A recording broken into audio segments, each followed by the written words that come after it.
কাতি বিহুৰ পিছত আৰম্ভ হয় আমাৰ আঘোণৰ মাহ আৰু আঘোণৰ মাহত মানে কি হৈ থাকে পথাৰবোৰ প্ৰায় সোণালী হৈ পৰে যদিও এইবাৰ বা এতিয়া মানুহ সকলোতে মানে এডভান্স হৈ গৈছে গতিকে এইবাৰ মানে কাতিৰ মাহতে প্ৰায় মোটামুটি খেতিৰ কাম কাটা কাম ধান কাটা কাম আৰম্ভ কৰি দিছে মানুহে এয়া চব নাৰণি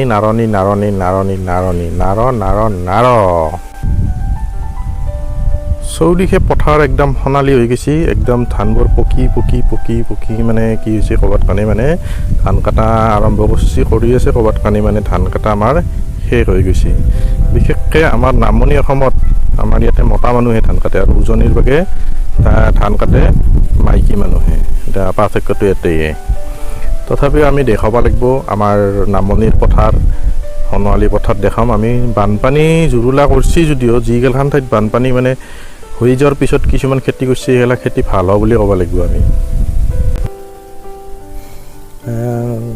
আমাৰ এইবাৰ পথত ধান পূৰা জাপ খাই পৰি আছে এই দুটাই মুঠা কাটিব পৰা নাই মানে হাত বিহে যায় তাৰ মুঠা ডাঙাতে আমাৰ মানে একদম লোকেল সাজ নলবেৰা অসমীয়া আমাৰ মানে এনেকৈ মুঠা বানে আৰু এলা আলি দি গৰু তাতে দি থৈ দিছে ধানে খাইছে নে কিবা কাৰবা গৰু ধান খনাই ৰাস্তাত মানে ৰাস্তাত এনেকৈ গৰুও দিয়ে ধানৰ কাষে ধান মানে মাৰাত্মক ধান হৈছে এবাৰ কিন্তু আৰু ক'ব লাগিব ধান কাটি নিছে এইগিলাখান একদম মানে সোণালী গুটি সোণ গুটি বুলি কৈছে এই সোণ গুটি আৰু একদম জাপ খাই পৰি আছে মাৰাত্মক ধান হৈছে এনা ধান মানে বহু বছৰ মূৰত হৈছে নেকি এবাৰ বানে ধোৱাৰ পিছত খেতি ভাল হয় মানে বানত যিটো পলস পৰে সেই পলসত মানে সাৰ আহে আৰু সাৰৰ কাৰণে মাটিগিলা মানে খেতি মস্ত ভাল হয়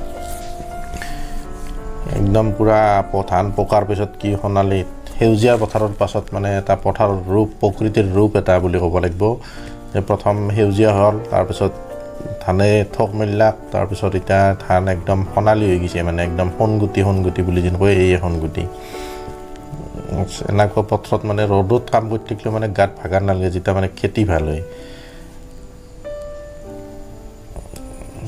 চাৰিওফালে মানে একদম আপুনি কি দেখা পাব বেলেগ একো দেখা নাপাব এলা ধান কাটাৰ পিছত এনেকৈ কাটি থৈ দিছে আৰু শুকোৱাৰ পিছত ৰ'দত এতিয়া পথাৰতে শুকাব শুকোৱাৰ পিছত ঘৰত নি মাৰণ মাৰিব আজিকালি গৰু দি মাৰণ মাৰা দেখা নাই অৱশ্যে মোৰ আজি ভিডিঅ'ত মই হাল বাব অলপ দেখাম আজি গৰু দি কেনেকৈ হাল বায় আৰু পাৰিলে যিটো কেতিয়াবা পাৰোঁ মই গৰু দি মাৰণ মাৰা ভিডিঅ' দেখুৱাৰ চেষ্টা কৰিম আপোনালোকক আজিৰ ভিডিঅ'ত আছে পিছত দেখিন লাষ্টত দেখিন চাব হাল বাওঁ আৰু সেই হালোৱাটোৰ লগত আমি কথাও পাতিছিলোঁ অলপ তেখেতৰ অভিজ্ঞতা সম্পৰ্কে এইলা ধান কাটি এই বেলেগে কাটছে মানে আমাৰ মানে অসমীয়া মানুহ নহয় এই হেৰি মানে ধান এনেকৈ চাকলি কৰি থয় মানে দাং কৰে তাৰপিছত ইহঁতে এই ধানটো শুকোৱাৰ পিছত বান্ধি পেলাই এনেকৈ মাথাতকৈ লৈ যায় কিন্তু এতিয়া অলপ ধানটো আৱজনী হয় মানে এই এইগিলাখান দেখছি না এনেকৈ চাকলি কৰি ফেল থৈ দিছে তাৰপিছত এলা উঠি নিব মুঠা কৰিলে নহয় গৰুই মানে কেমেৰাত দেখা পাই তাৰো মানে মন গৈছে ফটো উঠা গৰু এলা মুঠা থৌগাই দেখি মুঠা গেলা কাটিলে থৌগা দেখি পথৰত এটা সৌন্দৰ্য অলপ বেলেগ আহি যায় মুঠাৰ বাপৰে একেটা আৰু 1 2 3 4 5 6 7 8টা কাৰবা লাগিছে একেটা 8টা একেলগে ধান কাটা কাৰ কাটে বা দেখোন মানে ফাৰ্মৰ বান্ধ বেছি লোকেল নহয় আমাৰ লোকেল মানুহ 8টা একেলগে কামত লগাব পৰা আশা নাই আমাৰ ইয়াতে আৰু দেখা যাওক ইয়াৰ লগত অলপ মানে কি কৰিব লাগিব কথা পাতিব লাগিল কাৰ ধান কাটছি কৰবে আহিছি কিমানকৈ কি হাইদানা ঠিকা চবখিনি জানিম আমি ইয়াৰ লগত কথা পাতি কাটছি ভালে কাটছি কাটাত ভাল সিহঁতৰ কাচিৰ খৰ আছে এই পকা ধানৰ মাজত বহি সৰুতে কম খেলা গৈছিল না নাৰৰ মাজত বহি লুকি কৰা পেপা বান ভেলা বজিন নাৰ কাটা এইগিলাখান হয়তো আপোনালোকৰ দেখি মনত পৰিছে কিজানি সৰু কালৰ কথা যিগিলাখান মানে গাঁৱত আহিছিল গাঁৱৰ ল'ৰা মোৰ একদম মনত পৰি গৈছে আৰু মনত পৰিবলগীয়া কথাও কোনোদিন আমি পাহৰিব নোৱাৰোঁ পথৰৰ এই আমেজৰ কথা এই সুকীয়া পঢ়াকালিৰ কথা পঢ়াতে কেনেকৈ যায় পেটত লুতুৰ পুতুৰ হৈছিলোঁ এলা চব কথা মনত পৰি যায় এই দেখাৰ লগে লগে আপুনি যদি ভাবে যে আপুনি এই পথৰত মোৰ লগত আছে এটা নিশ্চয় আপোনাৰো মনত পৰি গৈছে শৈশৱৰ কিছু কথা একদম ধান কাটি আছে এখেতসকলে ক'ৰ পৰা আহিছে আপোনালোক ভেল্লানগৰ ভেল্লানগৰ পে মানে ইয়াতে কেইদিন হ'ল এইবাৰ আজি 3 দিন। কেইজন মানুহ হৈছে? 8জন। 8জন মানুহ হৈছে। ঘৰত খেতি আছে না নাই আপোনালোকৰ? খেতি আছে, ধান খেতি আছে আৰু কি খেতি কৰে? এৰি খেতি কৰোঁ।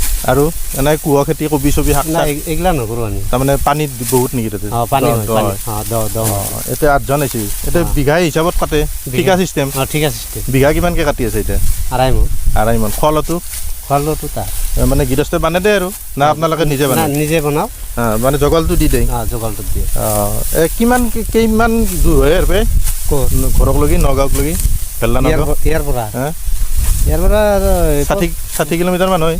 সেনে 50 টকা ভাড়া লৈ যদি। কিহত 50 টকা ভাড়াত লয়? গাড়ী। বাকী এইদিন লকডাউন গেল, তেতিয়া কি কৰিছিল ঘৰত? তেতিয়া কি কৰিম, ঘৰতে আছিলোঁ। কাম মানে চৰকাৰে কিবা দিছিল না, পইচা দিছে? নাই, আমি পইচা দিছে, মানে একাউণ্টত পইচা দিছে, 500কে সোমাইছিল। আৰু চাউল দিছিল? চাউল দিয়ে কণ্ট্ৰলৰে তেল লগত। আৰু তাতে এতিয়া ৰাস্তা ঘাটবিলাক ভাল হৈছে না আগতকৈ? ৰাস্তা ঘাট ভাল হৈছে, আগতকৈ ভাল হৈছে।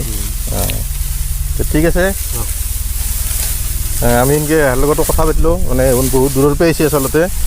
আমাৰ ইয়াতে হেৰি আছে, খেতিয়ক বহুত আছে, কিন্তু কষ্ট কৰা খেতিয়ক নাই বুলি ক'ম। কাৰণ ধান সকলে ৰুইছিয়ে, কিন্তু কি কৰা নাই, চপোৱাৰ সময়ত মানে কি বেলেগৰ পৰা মানুহ আহি চপে নিব লগা হৈছে।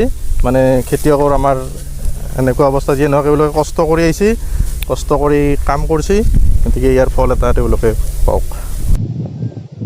কাতিমহীয়া ৰ'দত পথৰৰ মাজত জলপাই আৰু হংবাটেঙা চাইক্লিঙৰ কথা মনত পৰি গৈছে লগে লগে। লগকেইটাৰ যদি এই ভিডিঅ'টো দেখা পাইছে, তাৰো মনত পৰিছে নিশ্চয়। বাৰু এতিয়া আমি এটা হালোৱাৰ ওচৰত যাম, তেখেতৰ লগত অলপ কিছু কথা পাতোঁ।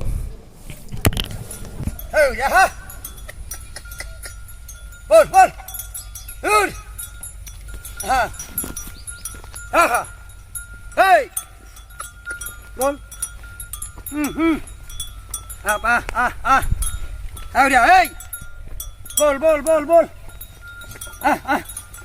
Hey.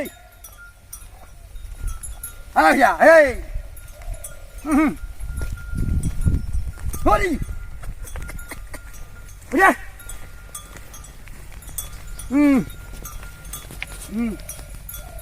Dot.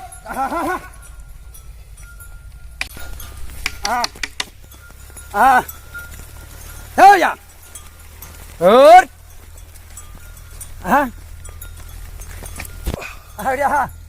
হাল বোৱাটো আছে এটা আৰ্ট। এই যি হাল খেদা, যি শব্দ কৰি কৰি খেদে গৰু, তাতে এটা সুন্দৰ আৰ্ট আছে। অকল যে ছবি, অকল যে হেৰিতে আঁকা, কাগজতে ছবি আঁকা পেঞ্চিল দি নহয়, এইটো এটা ছবি। আপুনি যদি ভালকৈ লক্ষ্য কৰে, আপুনি চাওক কি সুন্দৰকৈ ঘূৰি ঘূৰি এনেকৈ মাটিবোৰ চহাই যায়। চহাৰ মানে এনেকৈ কবিতাও আছিল, কি মই পাহৰি গৈছোঁ, এতিয়া মনত নাই। চহাই কি কৰে, অনাক্ষৰী হ'লেও চহাৰ মানে কবিতাৰ মানে বসুমতীৰ তেওঁলোকে বসুমতীৰ ওপৰত কবিতা লিখে, আৰু তাতেই মানে উৎপাদন হয় নানা ধৰণৰ শস্য।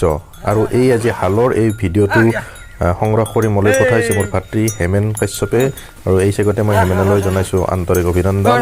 আহক আমি এই হালোৱাজনৰ লগত এতিয়া কিছু কথা পাতোঁ। আপোনাৰ এই গৰু ৰাখি পুহিবা, তাৰমানে গৰু দি খেতি কৰিব কেইবছৰ মান হ'ল? মোৰ ধৰক মোটামুটি আপোনাৰ এতিয়া মোৰ 58 বছৰ হ'লি, মোটামুটি ধৰক 20-25 বছৰ হৈছে মোৰ। এই গৰু দিয়ে কৰি আছে? গৰু দিয়ে মই খেতি কৰা। আৰু ট্ৰেক্টৰ ব্যৱহাৰ কৰে না? ট্ৰেক্টৰত ধৰক এতিয়াতো ভুটিলাত বাওঁ, পথাৰত আপোনাৰ ট্ৰেক্টৰ মাৰা যায়, বাকী গৰু দিয়ে দিয়ক। আৰু সেই পেক বুলি ক'লে হালৰ পেক আৰু ট্ৰেক্টৰৰ পেক ডিফাৰেঞ্চ আছে। হেৰি আমাক ফল কোনটো বেছিকৈ দিব? আপুনি হালৰ যদি আপুনি ঠিকমতে চাহ কৰি ৰুৱে, ট্ৰেক্টৰত কৰি ফল বেছি হ'ব। আৰু ৰোৱনীও অসুবিধা নাপায় ৰোৱাতে? বঢ়িয়া, কথাই নাই। আপোনাৰ ট্ৰেক্টৰৰ দাম হৈ দিয়ক, পইচা দিয়াতে অসুবিধা আছে ৰোৱনী। আপুনি হালৰ বৰ জুতি, কথাই নাই। গৰুৰ মূল্যটো কেনে আনিছে এতিয়া? গৰুটো আপোনাক কৈছোঁ, একবাৰ কিনি পেলাই বেচলি আৰু দ্বিতীয়বাৰ সি গৰু কৰিব নোৱাৰে। মোৰ এই হালত ধৰা আপোনাৰ 50, এই দামৰি চানা 50 এটা। ইয়াত কৰি ডাঙৰ কিনিলে আপুনি ধৰা 80, 70 এনেকুৱা লাগিব, সাধাৰণ মানুহে নৰে। আৰু যদি কিবা এটা গৰুৰ কিবা হয়, এটা গৰুৰ কিবা হ'লেতো আপোনাৰ আৰু চেচ। হাল কৰাটো আৰু অসুবিধাই হ'ব। নৰে, আপুনি হাল গৰু কৰিবাই নৰে, হাল গৰু কৰিবা। এতিয়া কি ৰুব এতিয়া? এতিয়া আপোনাৰ আলু দিব, আপোনাৰ এই বিন দিব, তাৰপিছত আপোনাৰ কবি ৰুব, ইয়াত আৰু ইয়াতে হেৰি কি হ'ব তাৰমানে ধৰক মাটিটো অলছি না আৰু ইয়াতকে ভাল হ'ব মাটিটো ইয়াত কৰি ভাল হ'ব লাগিছিল, কিন্তু আপোনাক কৈছোঁ আলুৰ কাৰণে দিন নাই, গতিকে এতিয়া আলুটো আপোনাৰ এতিয়া গাড়িব, তাৰপিছত কদলেদি আপোনাৰ ধৰক কষ্ট কৰি অলপ ঘাঁহনিও কৰিব। আৰু ইয়াতে হেৰি কি আলু দিবনো? এতিয়া আপোনাৰ ধৰক পাটনা আমাৰ যিটো ঘৰুৱা সৰু সৰু হৈ সৰু সৰু পাটনা আলু সেইটো দিব। আপোনাৰ নামটো একবাৰ কৈ দিয়কচোন। মোৰ নাম আপোনাৰ জিতেন পাঠক, গাঁও কৈঠালকুছি, আপোনাৰ এই নাকেৰবাৰী চুপা।